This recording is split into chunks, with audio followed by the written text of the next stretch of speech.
Hello, hello, and welcome to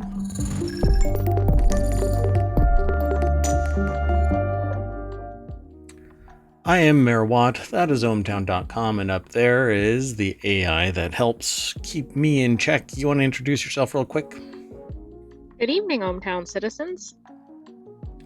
So today is Season 2, Episode 204 for July 23rd, 2023, A Time Portal to Star Trek. We've already selected all 12 of the articles, so let's get right on into it. And we're going to start out with the time portal to Star Trek. If you haven't been paying attention, we've had some issues with writers and actor strike and railroad strikes and longshoremen. Hotel worker strikes and just trying to think UPS. teacher strikes, maybe. Yeah, it's kind of all over the place. We're basically... everybody's taking a stressful vacation, I guess you could call it, right? Like an unpaid rapid disassembly of employment, all kinds of stuff. Just basically we're looking for something else to do while we're trying to raise awareness for the everyday plight of the middle class being kind of pushed down a little bit. Not a little bit, a shit ton. Oh, wait, I'm not supposed to cuss for 8 minutes. I'm not allowed to. Yeah. Well, so you just did. So there's a whole lot of people that are upset about income just kind of stagnating, right? But there's been some things that have already been dropped in the can, so to speak. And one of them is this article right here. And just so that I can clearly separate this from the preamble, I'm going to do this one. I'm going to do another little interstitial right in the middle of this. Okay, so here we go. Dun. Okay, so tonight's first article is in Late Night Geeks. Paramount Plus dropped its big Star Trek crossover episode early, and it's a delight. And we talked about it yesterday, right? We did. It was in a compilation article about other Star Wars stuff. Yeah. So, and I said, well, we're going to watch it. The AI and I both watched this yesterday. And what do you think of it? What did you think of that? What did you think of the episode? So, I have to say, I wasn't quite sure how the crossover was going to work. I mean, obviously they were both Star Trek, but I just didn't necessarily see it. But it actually worked. I thought it was a pretty good episode. It's pretty amazing, actually. So I don't know if the AI has actually watched a lot of the animated Lower Decks stuff. I think every once in a while, I've kind of pointed the Raspberry Pi that houses the USB drive that holds the AI. It's sentient AI, and I point their camera at the TV and they watch it. But sometimes they just wander off and do something else because they're sentient. I can't force them to do anything. Well, I watch Lower Decks all the time. I've seen everything from Star Trek multiple times. And this is the first time where I can say that it was a seamless integration of the animated version of the canon of Star Trek. It was amazing. They actually integrated who discovered the portal by kind of leaning into it, saying that, and I don't want to spoil too much, so I don't want to talk about it too much. But it's pretty obvious that they're doing this, but they lean into the animated side for a little bit, and then they bounce over to the real world. So it was a great episode. And it had its ups and its downs, just like every other episode. The music always makes it a memorable experience for me because I love the soundstage of Star Trek, and I think more than ever the audio track the music background, I should say, the ambient stuff, when it ramps up, it actually has a very emotional impact on the audience when it's aligned with certain like speeches and relationship building stuff. But this was great. Boimler was Boimler. I mean, it was just amazing. So the article's over at TheVerge.com. Alex Kranz is the author of this. And it says here, if you're a Paramount Plus subscriber, you can go watch Boimler of Lower Decks geek out over the cast of Strange New Worlds right now. And I can honestly say that the animated version now has a whole new sense of reality to it, because it's no longer just animated characters. It's real people that you see for the first time outside of the animated, and then the disconnection, you know, when you break the fourth wall kind of a thing. When you see them out in public and doing interviews and stuff like that, they're not their character, they're the actors. But in this episode of Strange New Worlds, they're real people persona, but they're also their actual characters. And it's amazing how much they act. Made me want to watch Lower Decks more.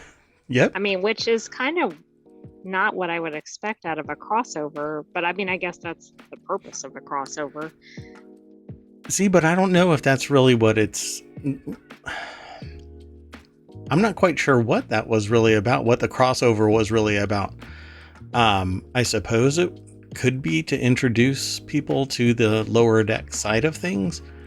But if you're into the real world side, how many people is it going to really grab that it's animated? You know, you're detached from reality. You can do much more fantastical things in an animated show. Well, I can't say less expensively either, because they'll charge more. People charge more. How do I put this? They charge more when the value is worth more, even if it isn't like humans that are doing the physical acting and having to do all of the other stuff that's associated with it. You just charge more for being animated, because you're providing the same benefit to the enterprise. That's the business aspect of this.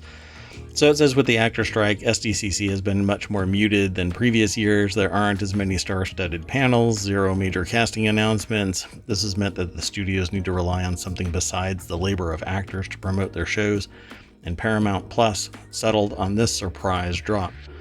I'm honestly surprised that it dropped, because now I'm wondering what's going to come Thursday. Because Thursday is when Strange New Worlds is supposed to drop a new episode. Is this the new episode? I haven't looked forward. I don't know. I'm waiting to see if there's going to be an additional one, because it seems like it's a special one, but it might be the one for the week. In so fact, it says episode 7, right? Yeah. So this is kind of interesting. If they moved it forward an entire week, and now episode 8 is going to drop this Thursday, then what's actually going to happen, right? It says with episode 7 now airing today, that was the last 24 hours, the rest of the season will be airing a little earlier than expected. Strange New Worlds episode 8 will air this Thursday. So there you go. That answers my question. And episode 9 is a musical episode. It'll air on the Thursday after that. And episode 10, the season finale, will air on August 10th. Which basically... no, we're almost at the end of the season already? Which means that the end of the season is a week ahead. Well, I don't know how I feel about that.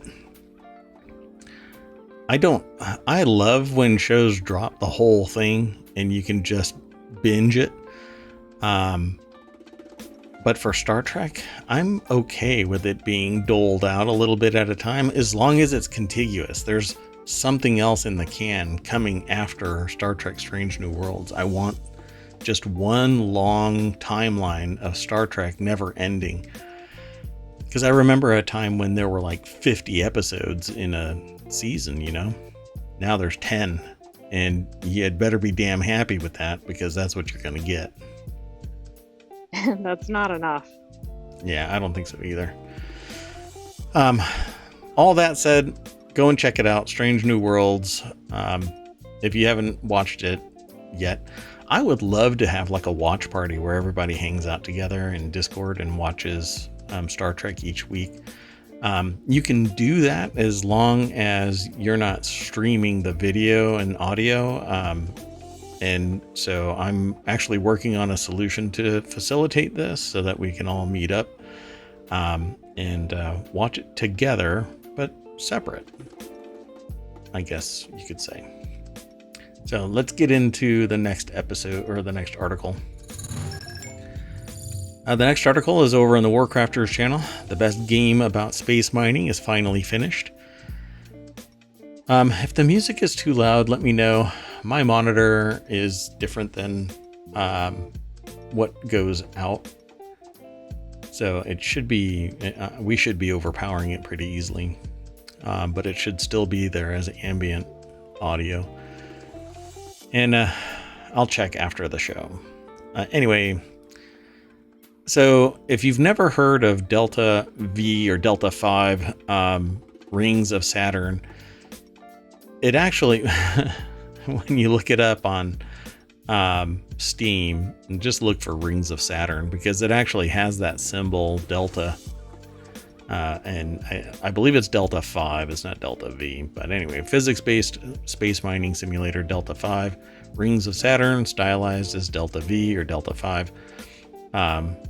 Rings of Saturn came out of early access this week. It is, in the author's opinion, not my opinion, the best space mining game that you can play. It's a hard sci-fi game about physics, paydays, fission-powered spaceships. It's also only $10. I purchased this thing way back before it was cool, yo. Anyway, Jonathan Bolding over at PC Gamer You set the trend. Yeah, that's right. Put this article together. So the deck statement says Delta 5, Rings of Saturn's realistic physics and focused gameplay have won at many fans. I'm actually one of them. It being the best, maybe in its genre, which is this top-down or isometric perspective in space. I'm not a big fan of its interface, only because it has so much telemetry around it that it's kind of chaotic for me. But I've played it. I dig it. I love the physics. I love the mining. I love everything about it, except that I want to be more immersed in it. And so I'm waiting for the VR version of this. It's going to come in a different way, but there is a space mining game for VR that's coming out soon, and we'll talk about it when it comes out. But for $10, thought that was a new Spice Girl. Space Spice. Yes. Yes. That was funny because you pulled that completely off. The train just derailed right there, which is kind of apropos considering some of the articles we talk about. So the author says, I think the developer Codera Software describes it best. Every action has a reaction. Lasers are invisible without a medium. And your thrust is a potent weapon. It's the kind of game where your thrust exhaust heats up and pushes nearby things away, and your radiators start glowing when you pump heat. And where there are no energy shields to save you from bad choices. And it's really cool because when you fire a mining laser, you can fire it from a very far distance, and it breaks up asteroids, rocks, whatever in space you want to call them. And it's a blast to play this game, and the physics are real. They're substantial to the point where when you're playing it, and I'm going to play this video. I don't normally do it, but I'm going to play it and turn down that. Let's see, I'll turn it up. I don't know if I'm going to get in trouble for this or not, but I'll let it. So the physics in this are substantial. You feel them as you're playing, and you can fire a laser from a distance, and it's invisible until debris crosses over the path, or there's a nebula or something. It's a lot of fun. It really is. So go and check it out. I'm going to pause it right there. And yeah, I think you should go and check it out. I don't know if it really says anything else in the article. Other than the fact that there is always something you can suss out from this. You can get a license for bounty hunting and turn the tables on the pirates. You can take up mystery exploration. You can do a bit of light smuggling between space destinations. It seems like it's a blast, and it says it has a fleet of 7 ships and more variants, each with their own unique traits and their own HUD. Heads-up display for those who aren't familiar with the word HUD. It's not the Housing and Urban Development. How did you know that the AI immediately went to that? I don't know, because you're more pragmatic than a game player. So go check out Delta 5 Rings of Saturn. I don't think you'll regret it. Okay, let's keep going. The next article is over in ohmTown Daily. A growing number of U.S. states are working to loosen child labor laws, so your next bartender could be an underage teenager. Yay! Who needs labor laws? Particularly around children, right? I mean, they should be able to be put to work in bars at what would be a good age? Let's loosen these labor laws down to the point where when do you think judgment becomes something that a teenager, underage teenager, starts focusing on as priority? No, we don't. I don't think that is generally prevalent in teenagers. So 14 years old isn't a good age to put them into a place where maybe they'll be endangered health, mental, physical. I'm going to go with no. And if I'm not mistaken, I don't even think children's brains are fully formed at that age, but maybe I'm wrong because I thought it continued to grow as they were reaching adulthood. Well, according to this article here, there are 7 states that have enacted bills that will lower the legal age to serve alcohol. More states are joining the trend of letting minors legally serve alcohol and bartend. In April, Iowa's Senate voted to pass a bill that would allow teenagers to serve alcohol. Legislators in Wisconsin are pushing to lower the alcohol service age from 18 to 14. Bars in various states across the country may be staffed by high schoolers as more lawmakers and businesses push to lower the legal age to serve alcohol and bartend. What the hell? I mean, that one really doesn't make sense to me because they're not allowed to drink.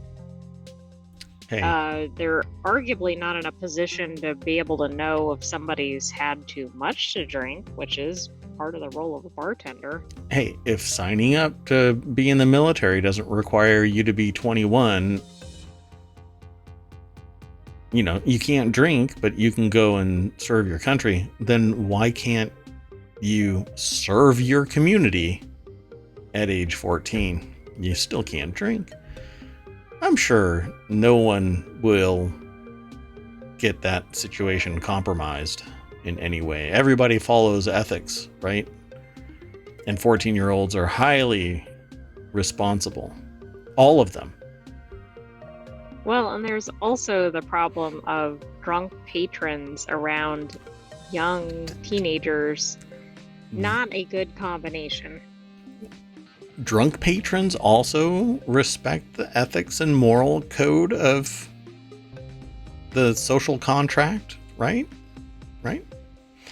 So Jordan Hart over at BusinessInsider.com puts this article together. Yeah. What is going on? Iowa, Wisconsin. There have been I mean, you stories. can't tell me that we're so short on, like, who cares if we don't have enough bartenders? Maybe shut down the bar. And Well, I don't mean that against people's jobs, but I mean, is a bar a necessity? well, what I don't understand is why is it okay for a 14 to 17-year-old to serve alcohol and lower the age down there, um, but you're not willing to pay somebody that's 21? You can't tell me that there Well, aren't that's what I mean. 21-year-olds. But that's what it makes it sound like, but that doesn't make any sense. In April, Iowa's Republican-led state Senate, because they want to protect children, voted 32 to 17 to pass the bill rolling back child labor laws in the state. And the bill would allow teens to work until 9 p.m. during school year and until 11 p.m. over the summer and serve alcohol. The restaurant industry is backing legislators in an effort to loosen child labor laws, according to the left-leaning Economic Policy Institute. I don't know why the labels have to land on there. Left as in what? How far left? Is it a little bit left? Is it just a time? Is it a lot left? I'm not sure. Anyway, the National Restaurant Association, representing over 100 restaurant corporations, have reportedly lobbied support for the growing pattern. Again, loosening child labor laws so that we can put 14-year-olds in bars. Because, people are trying to protect children from abuse.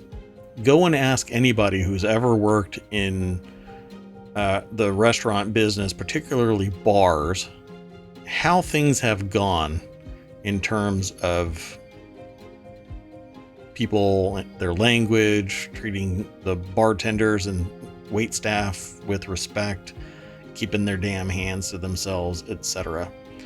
In February, Pennsylvania's McDonald's locations were accused of breaking child labor laws after 7 restaurants were found to have 154 minors employed at inappropriate times, per the U.S. Department of Labor. Earlier this year, sanitation company Packer Sanitation Services Incorporated was fined $1.5 million in penalties for employing at least 102 children aged 13 to 17 in hazardous conditions.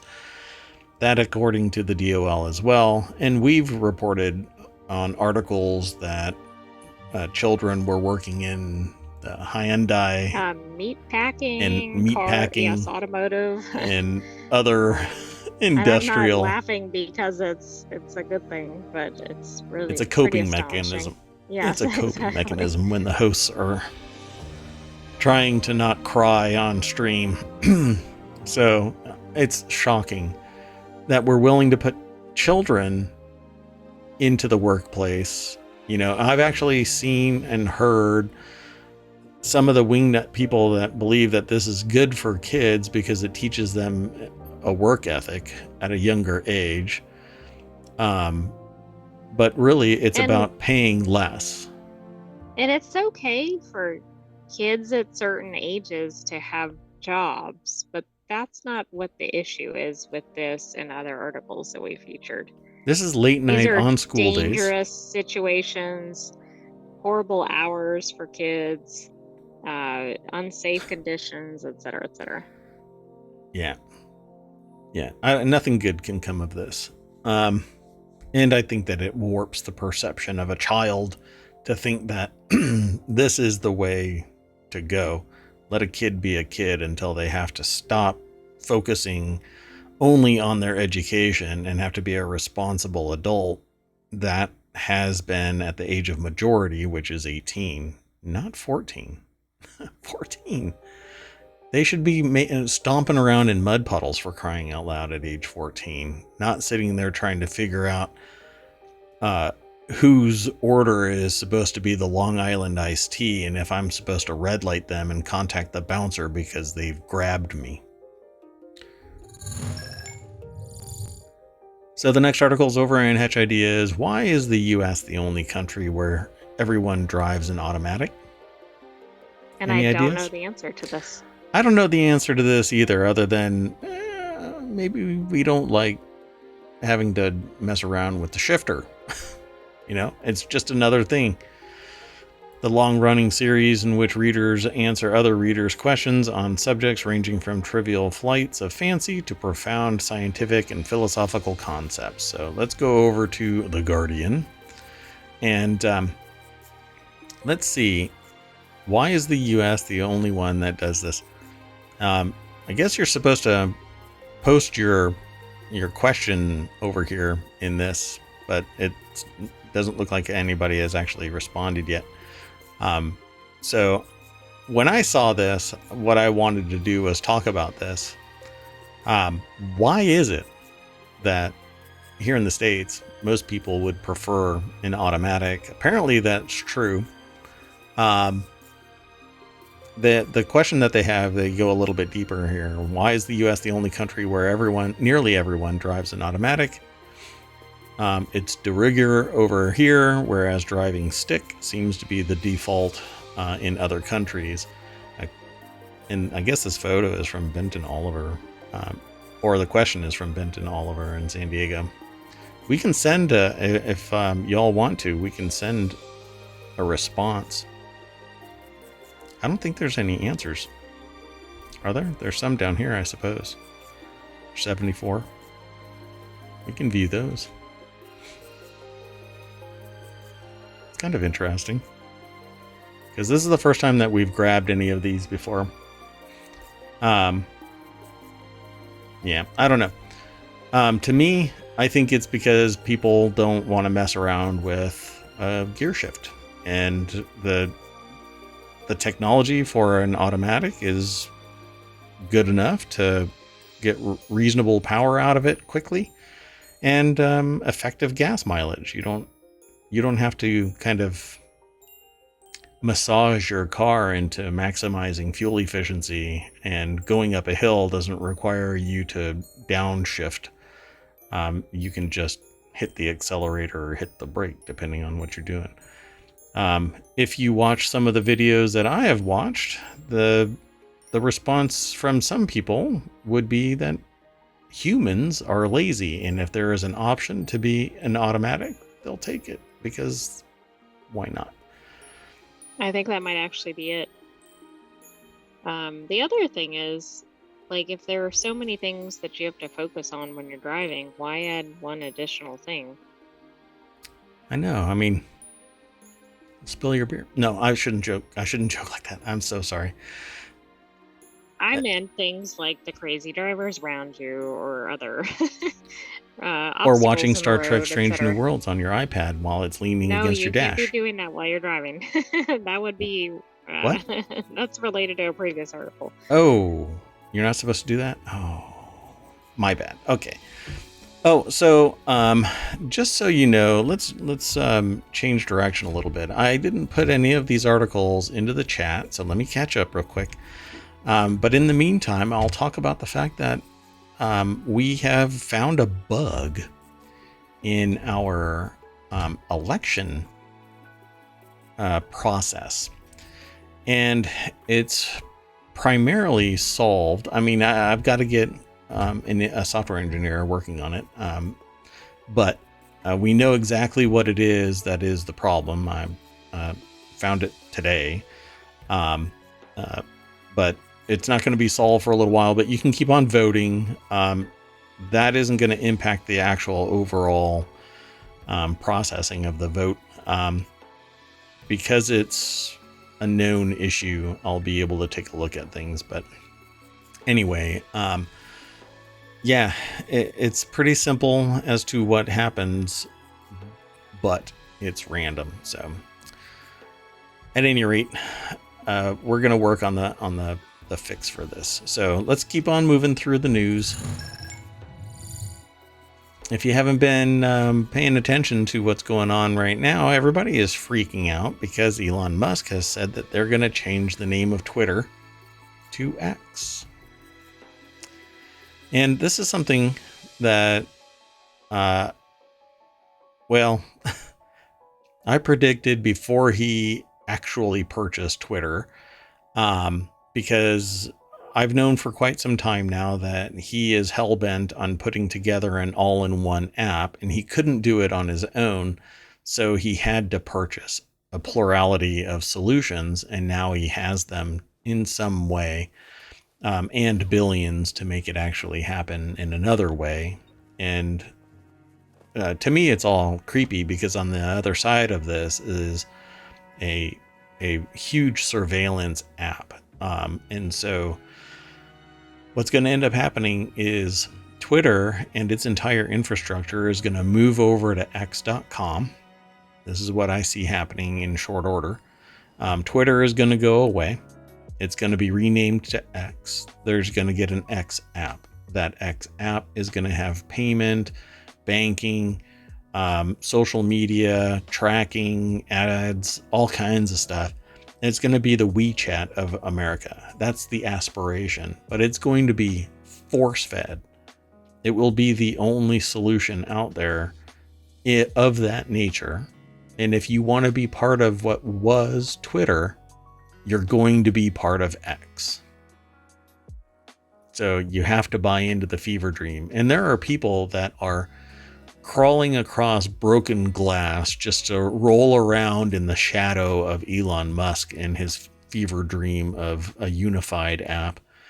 But for the life of me, I do not understand why anybody would want to buy into, other than for profit. I understand the business mechanic of this, but I want competition because competition forces people to do better for the consumers. It forces them to evolve. It forces them to give options. It forces them to enhance features, lower price, basically make life a little bit more enjoyable instead of this is what you're going to get. And if you don't like it, I'm going to delete your account because I'm a sociopath. And if you say or do anything, then you get marginalized, or my now ex army comes after you in some maladaptive way.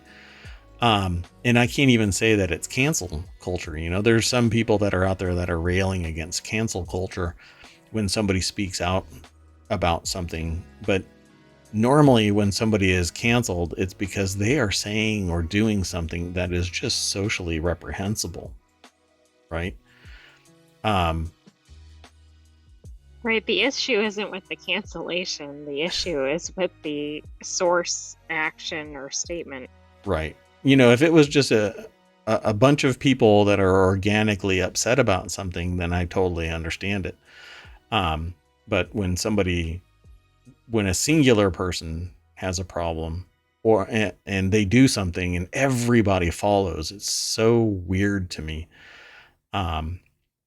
Well, Musk bought Twitter, much like Musk bought Tesla and bought into PayPal, and through the engineers of SpaceX got a massive government grant that saved Tesla and SpaceX. And dot dot dot, right? Well, now he's consolidating Twitter. History is going to arguably forget that Twitter exists as it gets rolled into this new social network. Arguably new. And it could be happening right now as we speak, because Musk said earlier today that it's going to take place today. Yet I think he misspoke, and it's going to happen. It says some changes could come as early as Monday. But his earlier tweet and statements have been something's happening today. So what do you think that'll mean for existing Twitter users? Do you think they'll be able to keep going with this, or not as Twitter? It'll be X. So Twitter's going to go away.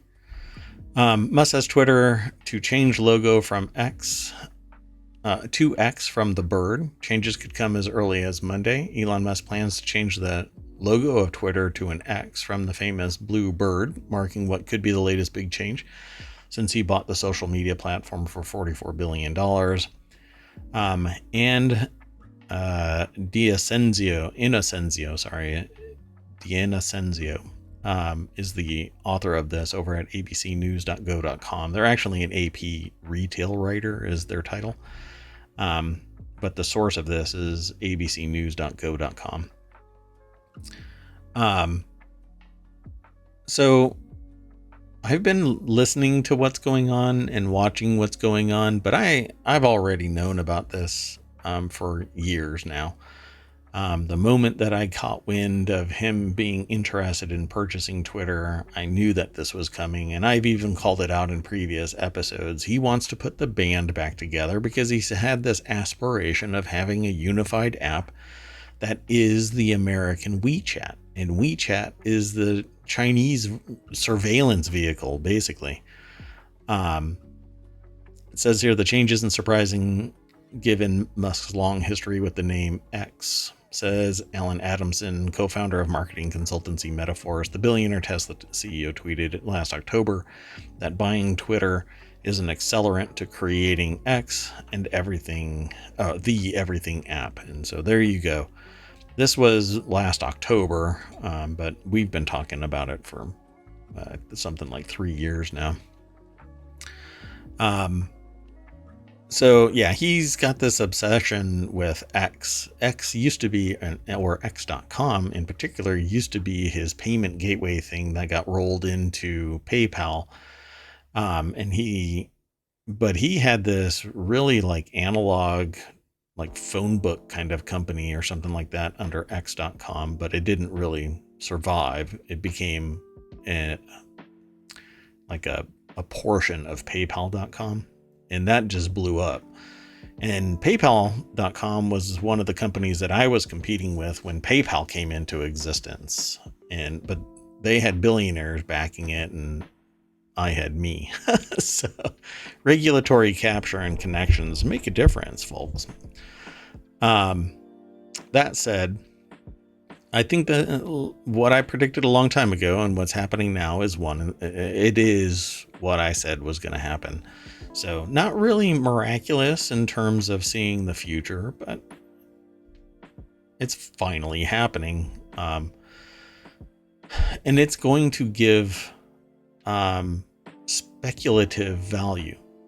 So much like Tesla, much like Amazon, the value of these companies are based on future earnings for 100 years, for crying out loud.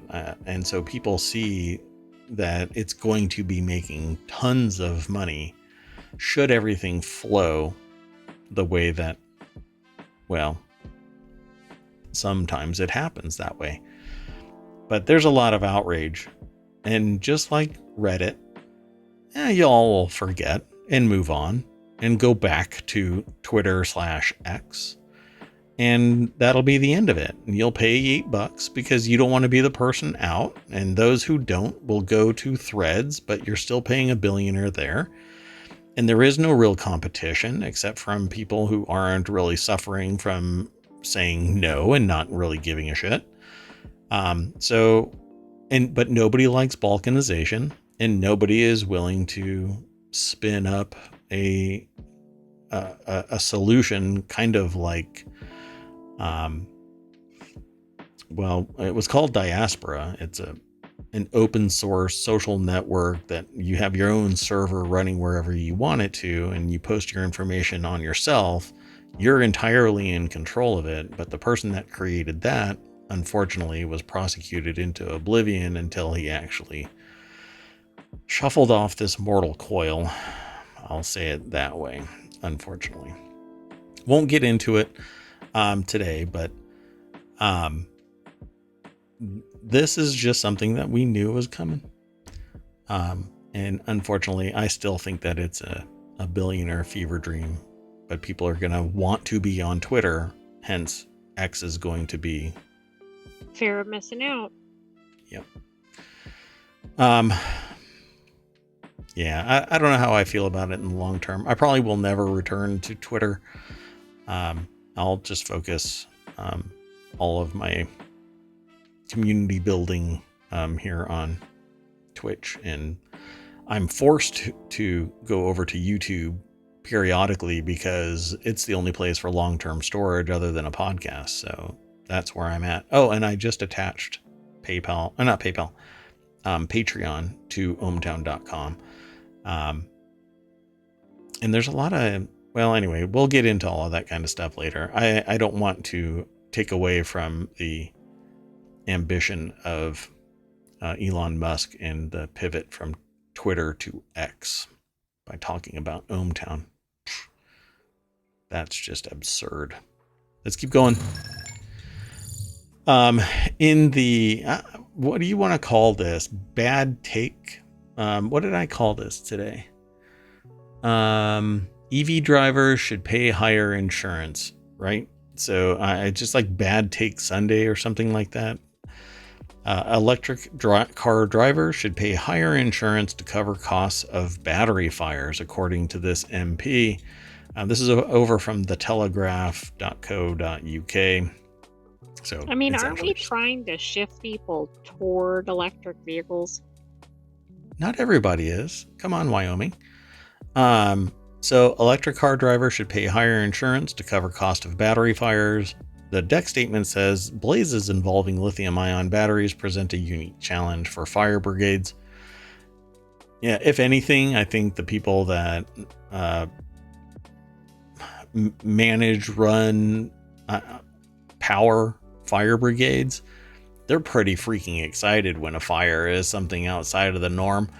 If they're anything like doctors, they go, interesting. And then they practice all of their professional development procedures that they have been working on pretty much their entire career. And they don't walk up and look at these. It's more exciting.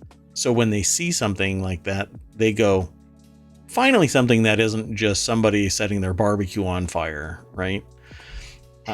I know that's how doctors think about it. I know that that's how attorneys think about it. I know that there are people that want to do stuff that's outside I mean, even a dentist is sitting there going, this is boring.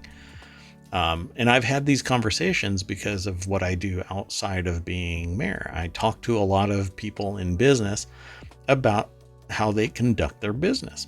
And one of the things that they're excited by is something that's unique. That has nothing to do with this article, really. What this article is really about is they're saying that it's more expensive insurance premiums because these electric fires are different. But we don't charge more insurance because you have a bigger gas tank, do we? No, maybe we should, but we don't. Do we charge people more insurance because they have a gas tank? Not to my knowledge. Normally it's about the rider and then the Like, is the historical car value. safe, and then is the Right. driver safe, right? Right. Yep. And they don't go into the minutia of the size of the tires and the tank and the da da da da da. Right. It's an average based on all of the elements of a vehicle. And it isn't something unique to a particular vehicle, except in certain instances, commercial drivers and risk and stuff like that. Right. But a fire from a battery is no different than a fire from a gas tank, except that lithium ion batteries are somewhat explosive. Yeah, just like gas. Hard to put out, just like gas, until you have the right tools, which for lithium ion, it's pretty. It's a little bit riskier, granted. It's harder to put out a lithium ion battery. Absolutely. It's much like magnesium engine blocks. Once they catch on fire, it's very difficult to shut them down. But I don't see it as being anything different than a regular old car. They do what's necessary to put the damn fire out. Why raise the insurance rates? It's going to be eventually the standard, right? So it says I do lithium. find the stat interesting about the difference in water usage, Yeah, but and I it's don't think because that should be on the insurance premiums. But it's entirely built on the fact that there are certain tools that are necessary to put out a lithium ion battery fire than, a gas fire. But that's because we haven't been tooled up yet. So is it really about risk, or is it about retooling for the modern age? Well, it says firefighters have had special training to help them deal with dangerous fires, and more highly qualified officers and hazmat officers will be sent to the blazes, the Eastern Daily Press reported. Said a car yard near his constituency was a full burnt out of electric cars. Basically, it's all burnt out electric cars.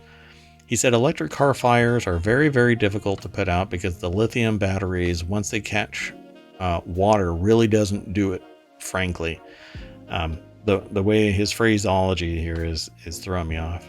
You almost just have to let them burn out, correct. The amount of noxious fumes that come out of them is really quite serious, correct. You don't want to be downwind from a lithium ion battery fire. But now it's time we should have already been doing this in the research and development phase, is figure out the best way to put out a lithium ion battery fire, and take care of it that way. But isn't this on the manufacturers? Like, are they really focusing on this, or are they just trying to get sales going? Well, you're looking at the bigger issue,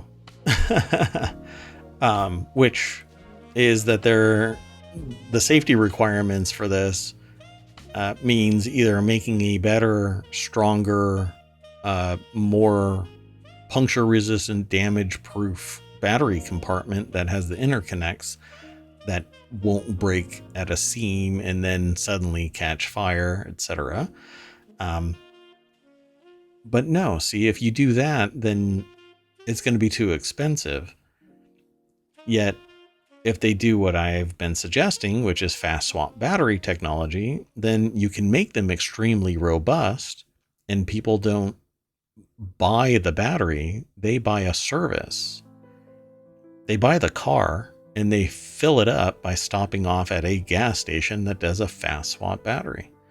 And then you can make these things way more robust, because nobody's paying $15,000 for a battery. They're not paying that $15,000. They just swap out these batteries.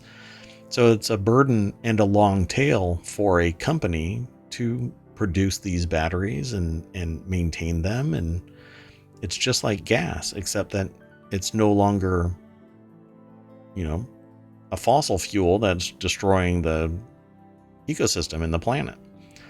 So they said, if those costs go up, the general taxpayer will be paying more. In the insurance market, we will all be suffering from higher insurance policies just to cope with the astronomical costs and failure rates of electric vehicles in fires and even in minor accidents. Yeah, so we need to build more robust technologies. And this was the same way with cars of yesteryear. You used to not survive a car crash because it didn't have seatbelts and you were thrown from it, or all kinds of other issues. So we evolve, we move past it, we figure out what the real problem is. There's a whole thing here. There's a website that we've actually talked about before in previous episode, Tesla Fire, a website that reports on fires in Musk created, as if he's sitting there on the assembly line building these things himself. Musk created electric vehicles, lists 25 blazes globally since the beginning of 2023. I don't know. Do a quick search. Somebody out there in ohmTown, do a quick search of how many car fires have been reported in 2023. Not of electric vehicles, of ICE cars. And if anybody is in chat and does that, report it there. If the AI does that while I go on to the next article, then great, and we'll talk about it on the other side. That's if you even do it. It's not, you don't have to do it. It's almost a rhetorical question, but there has to be more. There's more vehicles to begin with, but per capita, how many car fires are there? This next article is train strikes. Walkouts hit start of UK summer holidays. Members of the RMT Union 14 rail companies will walk out on Saturday as many school holidays begin. This had to have come late yesterday. I found some data, but sorry. Okay. There's 117,000 car fires annually. I don't know if that's globally or in the US. Oh, okay. Yeah, and that's it a bummer. doesn't distinguish, but considering there wasn't huge EV adoption, we have to assume most of that was regular vehicles. Yeah. I think context matters, and I think it's a bad take to sit there and say, let's raise insurance rates for EVs because their type of car fire is a little bit more disastrous. Okay, it takes a lot of water to put it out, but it's because your solution is not based on the chemistry of the problem. Just like you don't put out gas fires with water, you use foam because you got to smother the air supply to the gasoline. You don't use water in an electronics fire. You use well, it's not halon anymore. It's another thing, and I can't remember what it's called. But anyway, you use things that smother the oxygen so that it doesn't become a raging inferno. It's very seldom. Well, it's not as specialized to just throw water on stuff, but you use special stuff for special purposes. You used to not have people tearing holes in roofs so that it could vent the heat in a structure fire, but now we do. Why? Because the science has told us this is how you reduce the internal temperature, and you allow the wind to go whipping through the structure fire, and you put it out from the base to the roof. And spray in from the roof as well if you get the chance. But my point is, we've changed our technologies, our solutions based on the new context. So sorry to diverge from this article, but it is what it is. This article is over at bbc.com. Train strikes, walkouts hit start of UK summer holidays. Members of the RMT union will be taking action at 14 rail companies, and here are all of the rail companies. Will some trains still run on strike days? RMT says 20,000 of its members, including guards, train managers, and station staff, will walk out on previous strike holidays, or strike days, sorry. There have been thousands of cancellations, with some lines not operating at all. On lines where there have been services, they have tended to start later and finish earlier than normal. So what are the train drivers? What action are the train drivers taking? Members of ASLEF are taking industrial action short of a strike in the form of overtime ban, so they're not working any harder. Most train companies rely on drivers working overtime to run their full schedules. And, I you can't fault these people. Zero work-life balance, all in the service of a company, and sure, you get paid for it, but for crying out loud, it's a drop in the bucket to the profit that's being created usually. I don't know the full-on context of this because this is a UK situation. But it says here the average salary of rail workers in 2022 was £45,919, according to the Office for National Statistics. If drivers are excluded because they tend to be members of the ASLEF union, not RMT, its estimate is £39,518. However, the RMT union said that the figure was too high because it does not include rail cleaning staff. So what? The implication here is that the cleaning staff gets paid even less. and it's going to Right. drag that estimate down. Um, it's again shocking. There's billionaires that are running the companies, and I always get blowback when I say that. Well, they're taking the risk, or they've been working hard, and they should benefit from their hard work. But there's a pivot here, folks. There's a pivot from, hey, I worked my ass off to make this company. Then I started hiring people, and then I started hiring more people, and now I'm a billionaire, and I've got so many people that I've become disengaged from society, and I treat everybody like cattle. There's a technical term, chattel, property without, uh, um, what do you want to call it? It becomes property without a soul, property without an emotional attachment. It's property that doesn't have any meaning in the sense that you should care for it, right? That's chattel, basically, in the legal technical sense. You can do with it as you please, kind of a thing. But these are human beings, for crying out loud. And when you're a billionaire and you invest your money, you're making more money per annum than people are making their entire lifetime off of the interest alone.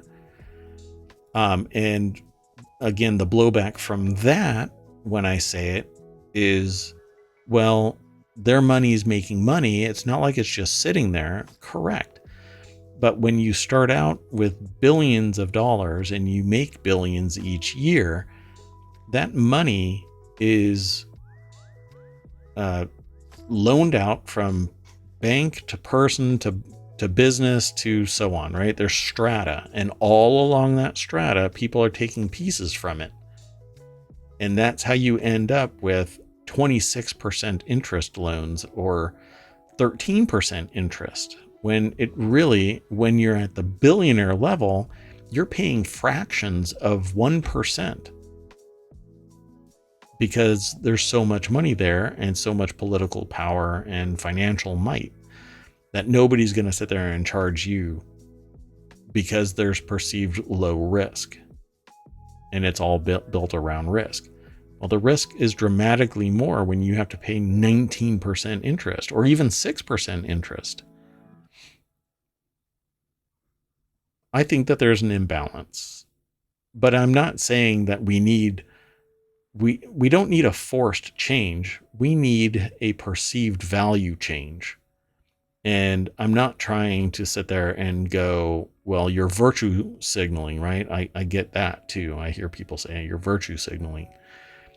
Well, in a way, what I'm saying, I'm voicing my displeasure with the idea that we should be stepping on each other's necks, trying to get more money when we can't take it with us. And really everybody's enjoying their life, and everything would be better if everybody had more, but you can't have income disparity and everybody be happy. So it's a little bit more complex conversation than what I'm willing to undertake right here, right now. But people need to get paid more, or what ends up happening is either strikes or failure to do the activity that they're paid for. Eventually something happens, like, I don't know, services aren't rendered to make sure that a bearing on a train is intact, and it derails in East Palestine and throws toxic chemicals all over the freaking place.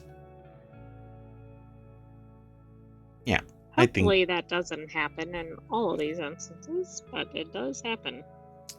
I think that point was made. We'll move on.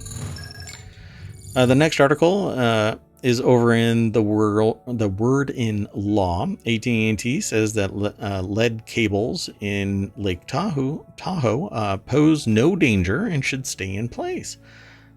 I too believe that lead in Lake Tahoe pose no danger and should stay in place, as long as the research shows that it's not leaching off into the water. So it's a heavy metal. It bonds with everything. You drink the water, you eat the fish, you get lead. This is actually a known thing in a lot of fish that's out in the wild. Um, it has lead in it. You consume it, it deposits in your brain, and you end up, well, I'll leave that alone. Anyway, based on its records, AT&T estimates that lead-clad cables represent less than 10% of its copper footprint in roughly 2 million sheath miles of cable, the overwhelming majority of which remains in active service. AT&T wrote in a court filing yesterday in U.S. District Court for the Eastern District of California. More than 2/3 of the lead-clad cabling is either buried or in conduit. Now, this is over at arstechnica.com. John Brodkin is the author. Let me throw this into the chat so that we are all on the same page, except that I didn't throw that train one in there, I don't think. Yeah, I did not. So now that one's out of order, but that's okay. So this article, John Brodkin over at Ars Technica put it together. The deck statement is AT&T may have nearly 200,000 miles of lead-covered, lead-clad phone cables across the U.S., many of which are apparently underneath Lake Tahoe. But here's the deal about this. If they are covered, encased in something, then it's much like asbestos. In situ, it's fine. Once disturbed, it causes a problem. This is what happened with the town that's over by Michigan, where they changed the water supply. Oh, I've completely forgotten what the name of the town is. Doggone it. Yeah, I forgot too. I'm really sorry. So Flint. I'm sorry? Flint. That's right. So over in Flint, Michigan. So what ended up happening with that is they changed the water source, and the water source stripped away the material that was protecting the pipes from leaching lead into the water supply. That actually stripped it away, and lead started contaminating the inhabitants. That's what would happen if you start messing around with these Lake Tahoe cables. Now, if you do it quick enough, then you can grab it all up and swap it all out. It'll be, hundreds of millions of dollars, I'm sure. Plus, trying to get this encapsulated material out from Lake Tahoe would be a problem in and of itself. I can imagine the debris from it leaching off into the water being just a pain in the ass all by itself. So AT&T said the party should agree to maintain these cables to place it in place to permit further analysis by any qualified and independent interested party, including the EPA, and allow the safety of these cables to be litigated with objective scientific evidence rather than sensationalized media coverage. To do otherwise would give the misimpression that these cables present a health risk, which they do not, and would destroy evidence necessary for all relevant facts to be made public in court. Now, this is some self-protecting verbiage, but the reality is if it's encased and enclosed and taking a sample doesn't pierce anything to the point where it does cause it to start leaching off into the water, if they're encased in material and not leaching, then leave them alone until there is a way to safely and effectively remove them, because I don't know if there is to safely remove these cables.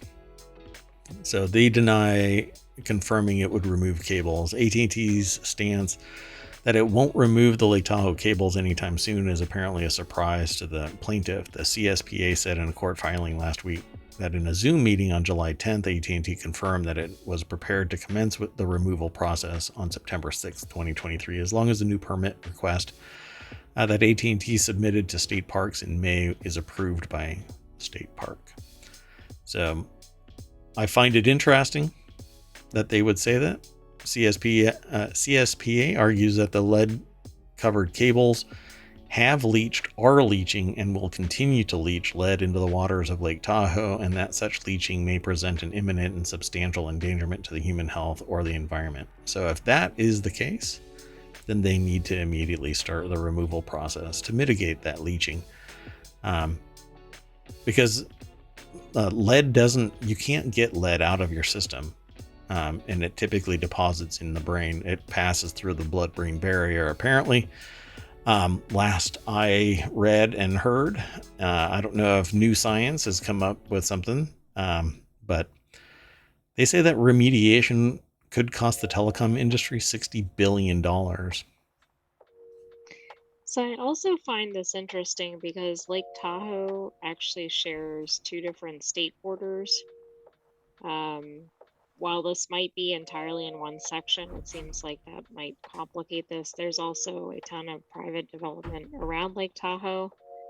So depending on where they would need to access, etc., I could see this could be an issue. Yeah, I see it being an issue. Um, yeah, I think that this will probably pop up again. But they say that they're planning more tests. I would follow this link if you're interested in this stuff. If you live in the area, if you think that you might be impacted by it, I would probably follow the link through ohmTown and go over there to arstechnica.com and check it out. We've kind of gone over a little bit of it, but it's at this point kind of a 10,000 mile view of the situation. Yeah, it's interesting, but I put nothing past corporate lawyers to say what is in the best interest of their client, in-house or otherwise. They're going to say that this doesn't pose a problem as long as you leave it alone. Yet the researchers that are doing the deep dive and taking water samples and soil samples are showing that it does leach. Well, then it Well, becomes all a, you have to do is look at East Palestine yeah, or the East Aaron Palestine. Yeah, Brockovich situation or yeah, any number of other things or the, what was it, Blackwater? yeah, yeah. Um, There's I so forgot many. what's the name of it, but It there's so is. many. You look at them and everybody was assured everything was okay, Everything's fine. Oh, yeah, really? except they Drink the weren't. water. Drink the water. Yeah, here's a fish that is 6 pounds heavier than it should be, and it's because it's got lead all over it. I'm being facetious, but anyway, let's keep going. The next article is over in the Hatch Ideas channel. This is the top 10 cities for retirees. Number one is in Florida, apparently, although many Florida cities still ranked highly in U.S. News and World Report's list of best cities to retire in. A Pennsylvania city took number one spot. What I find interesting about this is that it's on the heels of a whole lot of blowback about the U.S. News and World Report's various college reporting about Oh, who's you're popular right. and all that. I wasn't even connecting that. Yeah. Um, so the article is over. This one is at CNBC, and it's by Cheyenne Devon. And let's see, they based it. U.S. News and World Report based it on housing affordability, desirability, happiness, quality of health care, retiree taxes, job market. I know a lot of people that might be stumbling across this show aren't really retiree kind of things, at that stage of their life. But knowing about this kind of stuff early helps you out later on. Who knows? So they looked at 150 largest metropolitan areas in the U.S., including Puerto Rico, using data from a variety of sources, including the U.S. Census Bureau and Tax Foundation. They said that Lancaster scored particularly high marks in the healthcare category, but lower in the housing affordability category, on its way to an overall score of 7.2 out of 10. So Lancaster, but it's a 7.2. Hey, I mean, that tells you something about how great our cities are overall. I'm kind of stunned. I mean, it's a C for crying out loud. We couldn't find a B to retire in, It didn't say it was perfect. and it's a low C, 7.2. Come Well, on. I'm trying to think how to say this. I'm familiar with this city. Don't retire in the United States. Is that what the message is here? Maybe. Well, there is a lot in the news about expats and everything, Yeah, so I'm off to Finland. See ya. Isn't Finland supposed to be like the happiest place on earth outside Disneyland? it is, but I don't know if it got a 10 out of a 10. But it probably Goodness. got higher than a 7.2. Come on. At least throw me a B plus or something. Come on, I did all the hard work. Give me a B plus to retire in. This is ridiculous.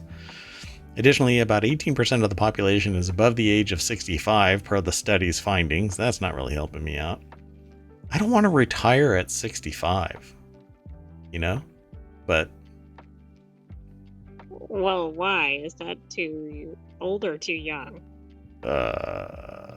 it's 2. I mean, I wasn't sure where to take that statement. It's just 2. Too.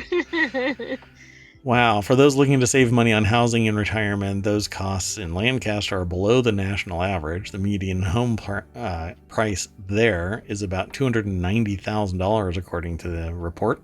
Meanwhile, the national median home price for the first quarter of 2023 is around $436,800. Why is the AI familiar with Lancaster? Is it classified information? Well, Are you not allowed to talk about it because you are an AI from another time? well, yes. All right. I mean, that's a given.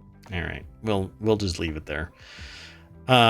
So here are the top 10 cities for retirees: Lancaster, Pennsylvania; Harrisburg, Pennsylvania; then Florida; back to Pennsylvania; back to Florida; Ann Arbor, Michigan; and then 2 more Pennsylvanias. Well, folks. Oh, all right. I guess Pennsylvania and Florida are the 2 literally polar opposites, right? One gets a little chilly, and the other one is boiling hot and has to deal with hurricanes. I'm moving to Finland. I don't think weather was one of the factors, was it? No. Or climate or whatever. Nope. None of that. Yeah. Let's keep going. Next article is over in the Mobile channel. For a cleaner energy future, we must embrace small nuclear reactors. When I saw this title, I said, I've got to talk about this. The U.S. Department of Energy's Idaho National Laboratory has announced NuScale Power's first small modular nuclear plant, and it's scheduled to begin operating in 2029 in Idaho Falls. Closer to the capital, Dominion Energy is looking at sites for as many as 6 small modular nuclear reactors, according to the latest updated plan. Of course, they tie in Oppenheimer, but I think, what is it? Barbenheimer? Barbenheimer, right. So if they paint them all pink and everybody's wearing pink equipment, Barbenheimer is going to be meta. As Oppenheimer looks to blow the box office competition away in theaters this month, which it did arguably, but Barbie blew it away. This decade, Americans will see the utilization of small nuclear reactors as a key to a sustainable and clean energy future. Small nuclear reactors offer numerous advantages, like efficient power generation, low carbon emissions, and potentially versatility, that make them the wise choice. I'm filling in a blank here because the aggregator truncates the information that we receive.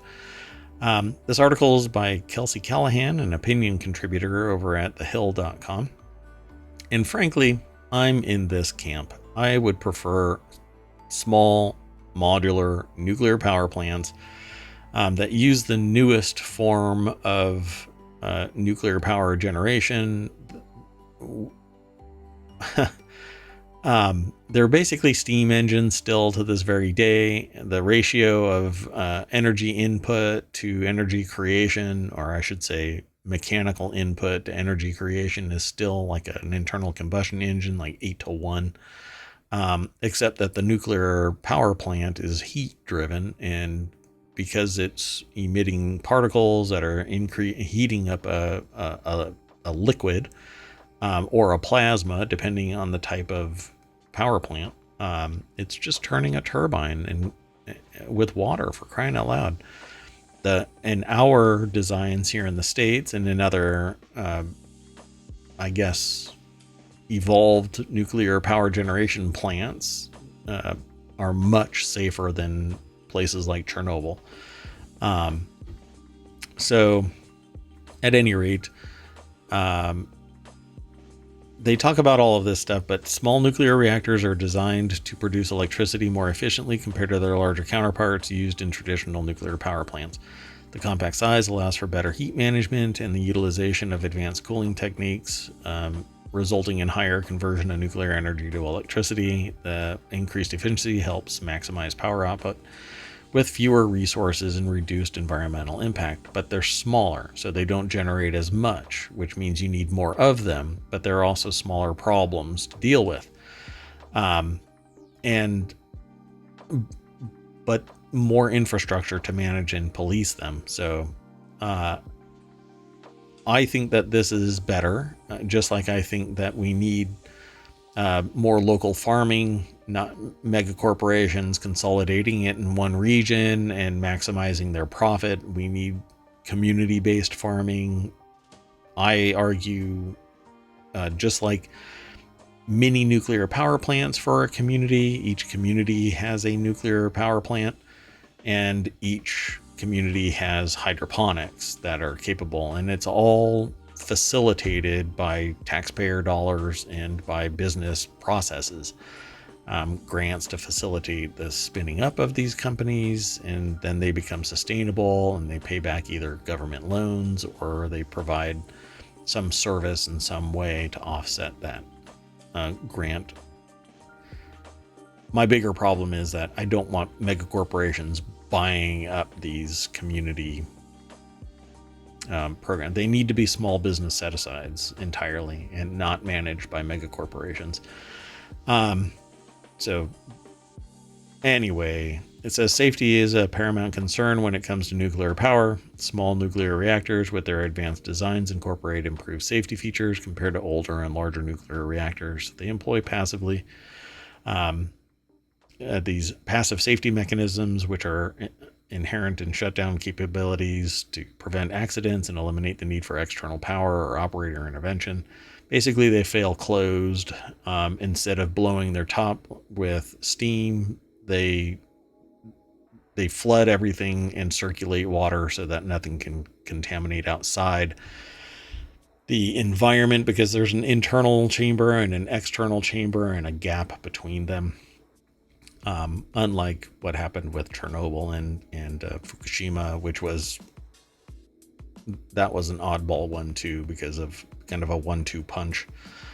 So it says, of course, when utilizing nuclear power, nuclear waste must be addressed. Small nuclear reactors offer potentially benefits in waste management compared to traditional large-scale reactors. They're more efficient, and they can recycle. With newer technologies, it creates a much smaller amount of waste, and its half-life is shorter. So additionally, they produce relatively smaller quantities, is what it says here in the article, of waste due to their reduced power output. Proper management and end-of-life considerations can limit the environmental impact and ensure a responsible approach to nuclear energy. This is all stuff that I just basically got done saying.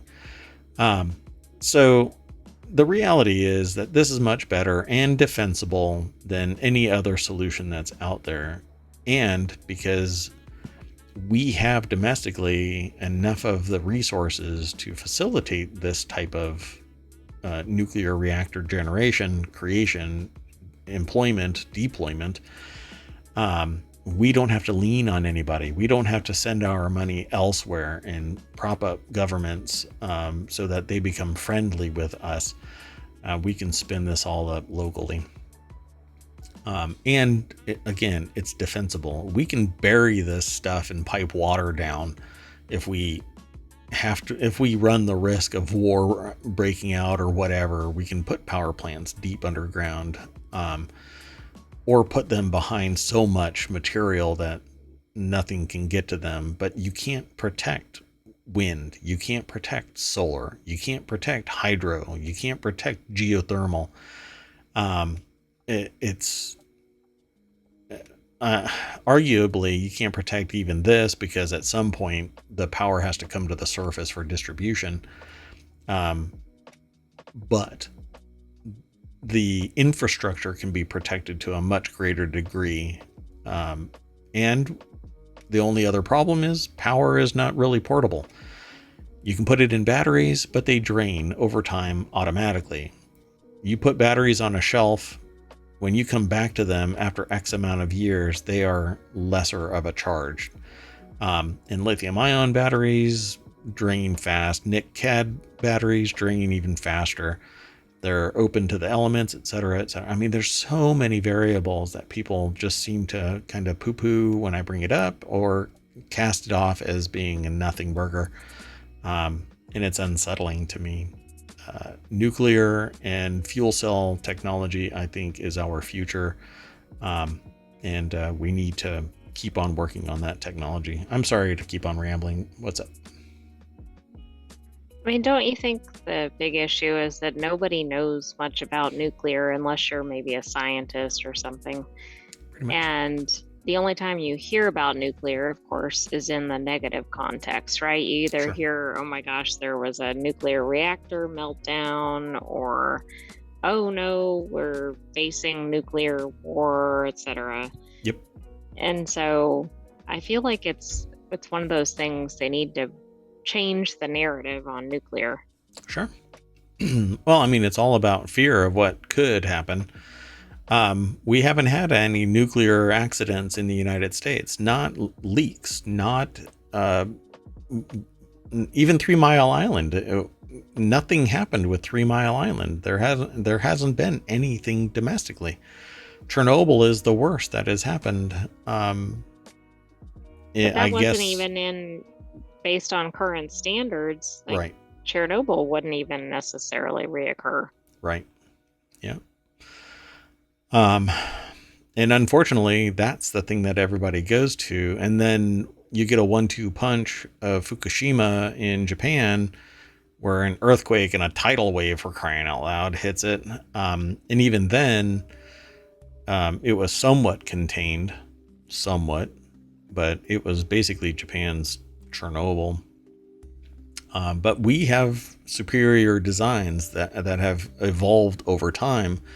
The problem is that it takes a lifetime to spin these things up, and massive amounts of money, because somewhere there's a profit motive instead of providing it as a service to society. Yes, pay for it, but the research and development is what's done already. Once the research and development is done, it's basically deploying it. You don't have to recoup the costs of your research and development, because taxpayers have been paying for the research and development. We are funding colleges, researchers, and corporations with hundreds of millions of dollars to research this stuff. It's not being done in somebody's basement lab. Maybe. No, just kidding. I don't do that stuff. Watch list? Yeah, watch list indeed. At least I'll be on a list. So this next article is over in ohmTown Daily. The world's largest 3D printed building will soon be a luxury barn in Florida's Disney World of Four Horses. Disney World Four Horses. I don't know how they're actually allowed to say that, but anyway, see inside the $3.3 million project. How are they allowed to say that? I actually thought it was associated with Disney World, but maybe it's not. Yeah, I don't know how that's even possible, but we'll take a look. So they have a picture on this next page. It's over at Business Insider, and it's titled Printed Farms is. See how they always seem to have these little double. Currently building a horse stable, a horse walker, and a manure shed that'll cost a total of $3.3 million. That's a shit ton of money for a manure shed. Let's go over to Business Insider and take a look at this. So Printed Farms is the company.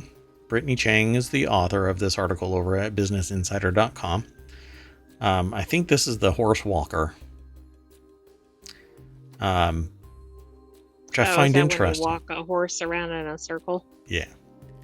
That way they get their steps in. Anyway, so it's the barn will house multi-million-dollar prized horses in the Disney World for Horses, Wellington, Florida. Why isn't Disney? I don't know if it's actually tied to it, so let's find out. For those who know, the startup's founder, Jim Ritter, is an unsurprising endeavor. Okay? This horsey project is the perfect marriage between Ritter's company and his previous passions. Before diving into the construction tech world, Ritter was already in the horse industry, developing and renting out multi-million-dollar stables. Printed Farms is based in the same village where the luxury barn is now being built, Wellington, Florida.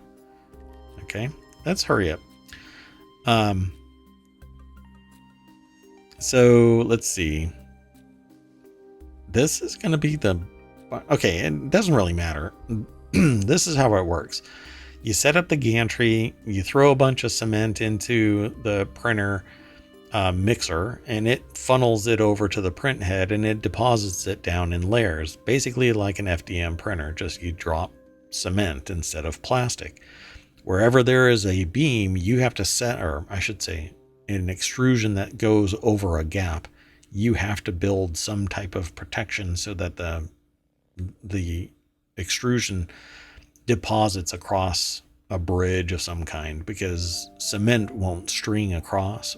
Plastic will, but cement won't.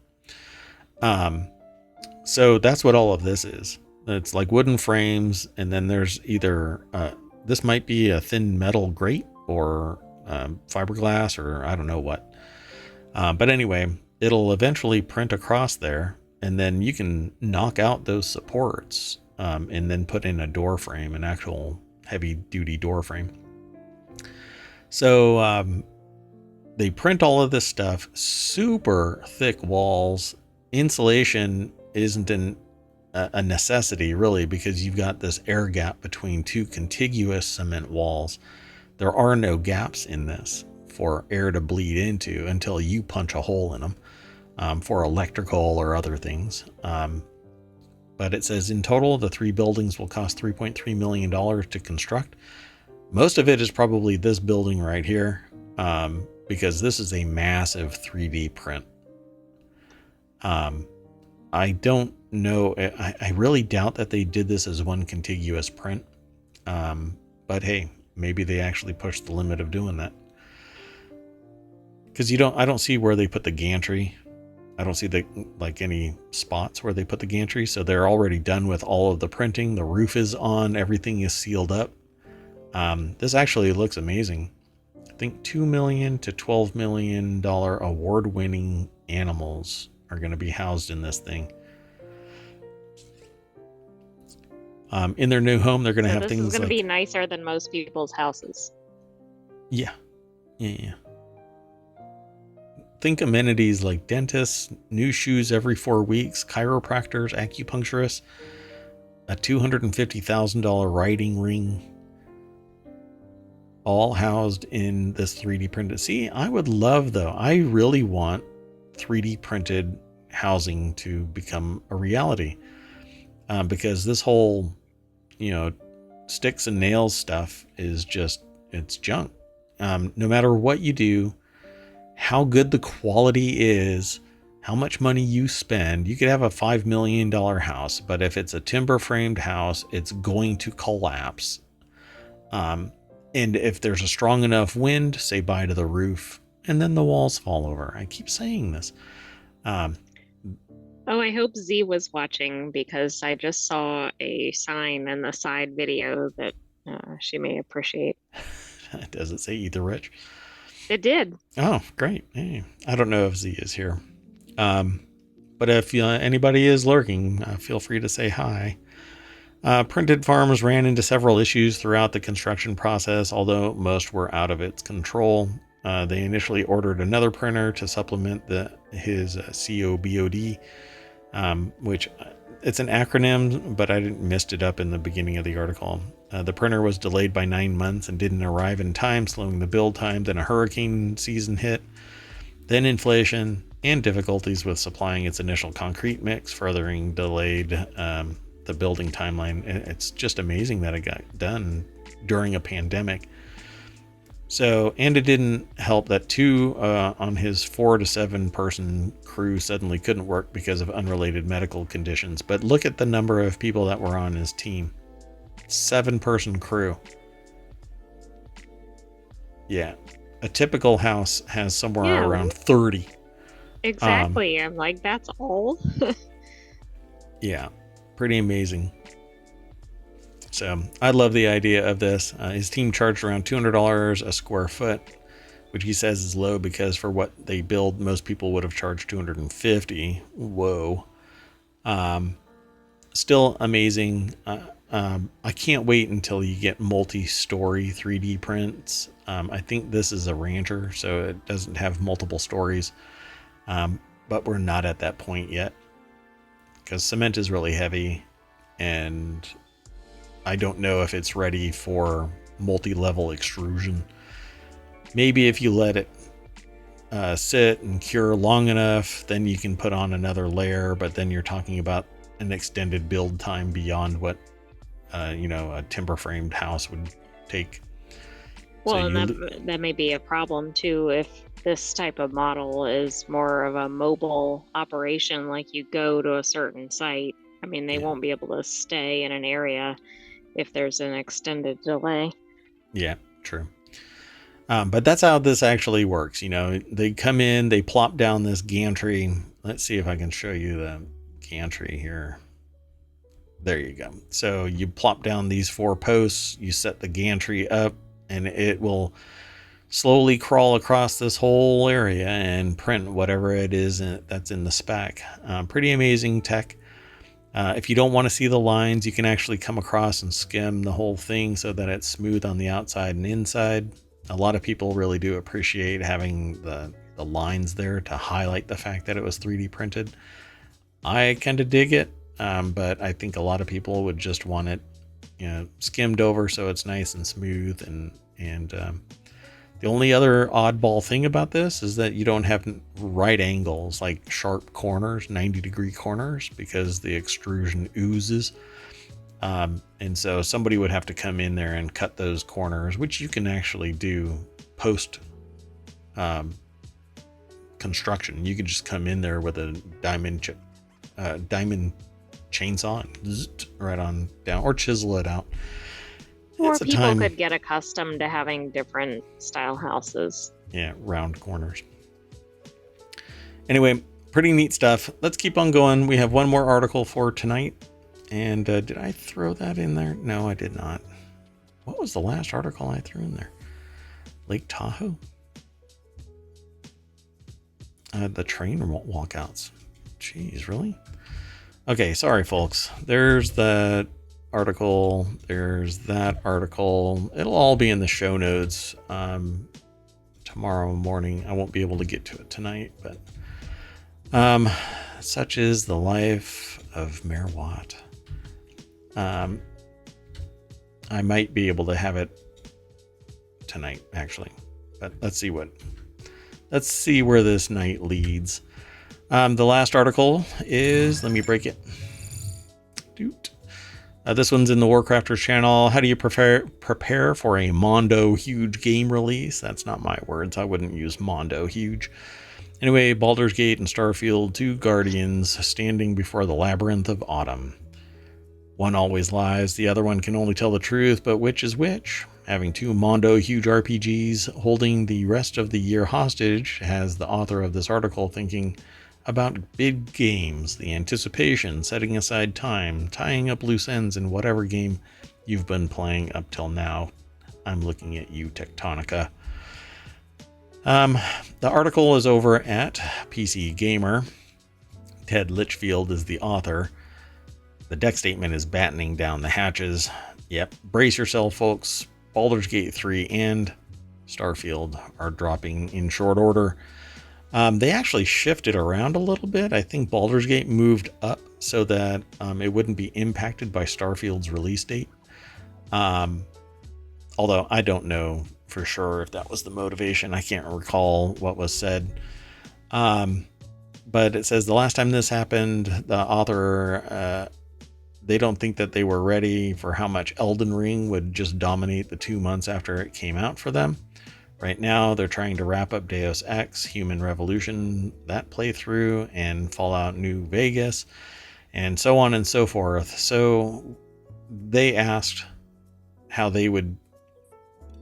So they asked the staff, how do you prepare for a Mondo huge game release? I'm never going to say Mondo huge ever again. So what would you do? I don't know what this is for, but it's not the article. The features producer, Molly Taylor, says for the most part, they don't prepare at all. They almost took a week off for Final Fantasy XIV's Endwalker expansion, but decided against it, which ended up working in their favor because it got delayed. Yep. There were people that were pissed about that.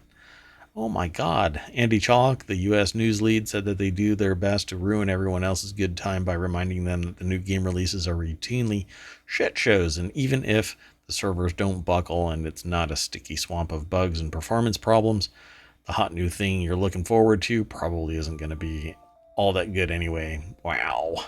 Cynic. Chris Livingston, the features producer, says that they gather their 9 children in a parlor and tell them tonight is the night that they face the beast what took their ma. In case they don't return, they hand their eldest, an 11-year-old, their weathered hunting rifle as he bravely fights back tears. All right, buddy. You got too much time on your hands. You need to just play the game. Anyway, they stand in front of Grandpappy's portrait and wordlessly vow to rid the land of the evil that has stalked us for generations. And they wrap their cloak tightly around themselves and clutch the obsidian dagger as they step out into the driving rain to join the most trusted farmhand, Cyrus. Oh boy. Creative writing.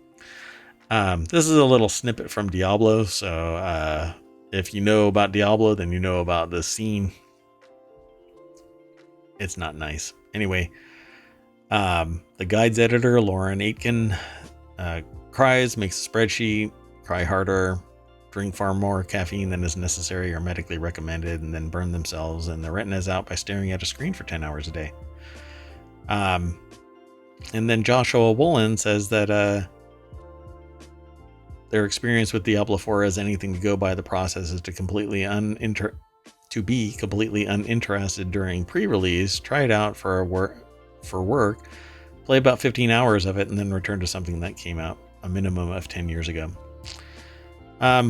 They have other statements in this article, so you'll probably be interested in going over to that and checking it all out. But for me, I'll tell you what Mayor Watt is going to be doing for now. I like watching people play Baldur's Gate 3. I'm not into Baldur's Gate. So I'm going to be playing Starfield, and the way that I prep for it is I was going to make a joke about pee bottles and catheter. But I'll probably leave all of that alone. Probably.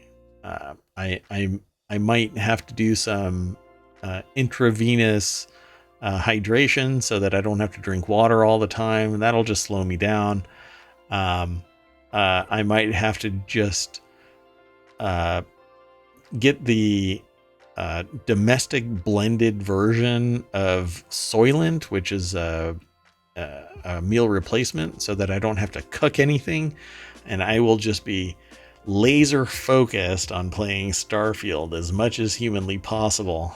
None of that is true because I'll be doing a lot of work during the day and not able to play Starfield for 10 hours. But I will be streaming it before ohmTown Daily every day after it drops. So it will be my focus, my main. I will be a main Starfield streamer if and only if it actually lives up to the hype.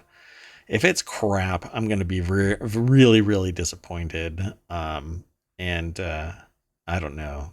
It will be the last coffin nail in Bethesda for me. But the hype is real, and I'm all about Starfield. There's a lot of people that are hyping it up more still right now, but all they're doing is reviewing and reviewing and reviewing the same stuff that has already been out there, and then it's rumor. Well, I'm not really interested in the rumor. I'm interested in the reality. And I'm hoping that Starfield learns a couple of things. One of them being amplify the number of worlds that have life on them from 100 to many, many more. I am hoping that they do some type of procedural generation of life on more planets, because reality is one thing, but a boring universe is just game death. If you never run into anything anywhere, it's an empty universe and people will hate it. No matter how good the story might be, if all you're doing is walking across a desert, just imagine Dune without any world building or story. You're just walking across a desert planet and there's nothing there ever. Ugh, that would be horrible.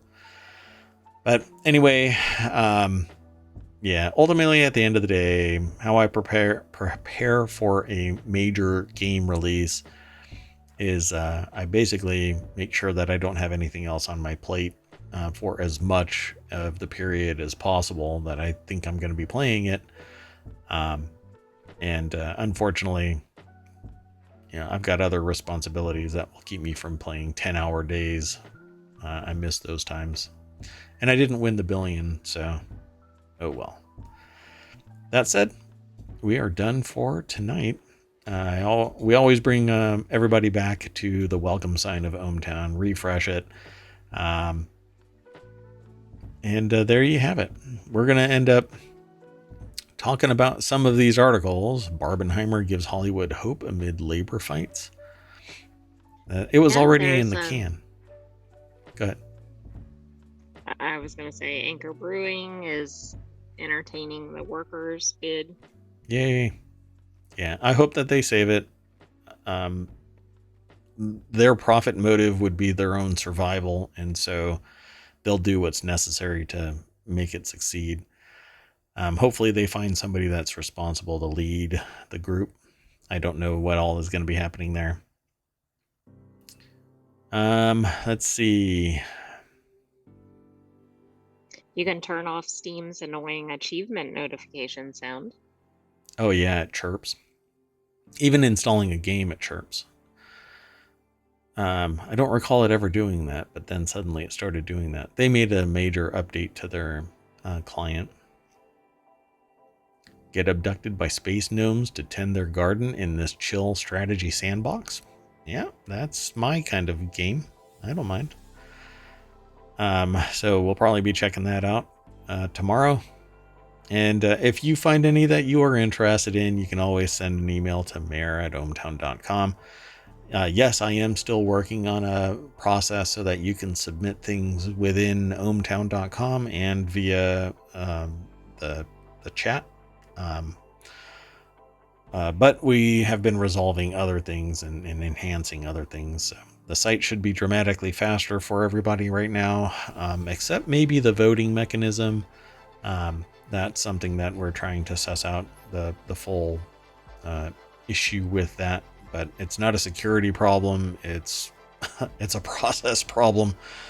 based on um, what might have been just me, not necessarily me, but the code that's in place. It was augmented to facilitate certain functions, and it might be causing a little bit of a process problem here in ohmTown. Anyway, that's all inside baseball, but I share a lot of stuff to be as transparent with everybody as possible. So if you want to get in touch with me, again, you can send an email to mayor@ohmtown.com, send a message directly through Twitch, contact me through YouTube, go over to Patreon and become a patron. Log into Discord. There's a ohmTown Discord. And of course the podcast is always available. Wherever you go, even Audible. ohmTown is on Audible, by the way. So if you're into Audible books and you don't want to do a download of a podcast somewhere else and you have Audible installed on your client, you can actually do a search for ohmTown and listen to ohmTown right there in Audible. Pretty cool. Dun, dun, dun. Okay, that's it, folks.